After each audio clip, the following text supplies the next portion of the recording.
মাদারীপুরের পৌর কমিটি গঠনের দ্বন্দ্বে উপজেলা শ্রমিক দলের সভাপতিকে কুপিয়ে হত্যা। মাদারীপুর জেলার প্রতিনিধি শেখ জায়েদের পাঠানো তথ্য ভিডিও চিত্রে থাকছে বিস্তারিত। অভিযান নিউজ টিভির সাথে আছি আমি তৌফিক হাসান।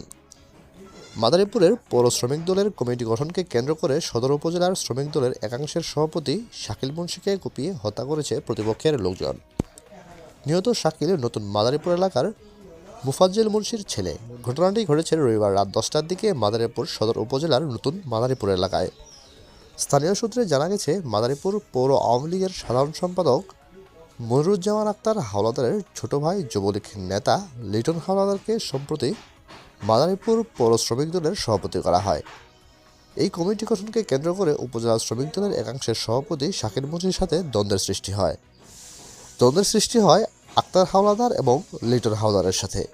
এরই জের ধরে রবিবার দুপুরে দুপক্ষের মাঝে ধাওয়া পাল্টা ধাওয়া সহ দফায় দফায় সংঘর্ষের ঘটনা ঘটে। সংঘর্ষের পরপর রবিবার বিকেলে ঘটনাস্থলে পুলিশ পৌঁছালে পরিস্থিতি কিছুটা শান্ত হয়। পরে রবিবার রাতে লিটন হাওলাদারের সমর্থক উপজেলা শ্রমিক দলের একাংশের সভাপতি শাকিল মুন্সিকে কুপিয়ে গুরুতর জখম করেন। পরবর্তীতে স্থানীয়রা উদ্ধার করে মাদারীপুর সদর হাসপাতালে তাকে ভর্তি করান। সেখানে চিকিৎসারত অবস্থায় মারা যান শাকিল। এদিকে মারা যাওয়ার খবর ছড়িয়ে পড়লে বিএনপির সমর্থকরা হত্যাকারীদের বিচারের দাবি করে শহরের বিক্ষোভ মিছিল করছেন। ঘটনার পরে এলাকায় উত্তেজনা বিরাজ করছেন। ডাক্তার কনফার্ম করেছে। তো এইখানে ওই ঘটনাস্থলে আমাদের অতিরিক্ত ফোর্স আছে, র্যাব আছে, সেনাবাহিনী আছে, তারা পরিস্থিতি নিয়ন্ত্রণে আছে, আর আমরা এখানে হসপিটালে আছি। তো এই ঘটনার সাথে যারা জড়িত তাদেরকে গ্রেপ্তারে আমাদের চলমান আছে।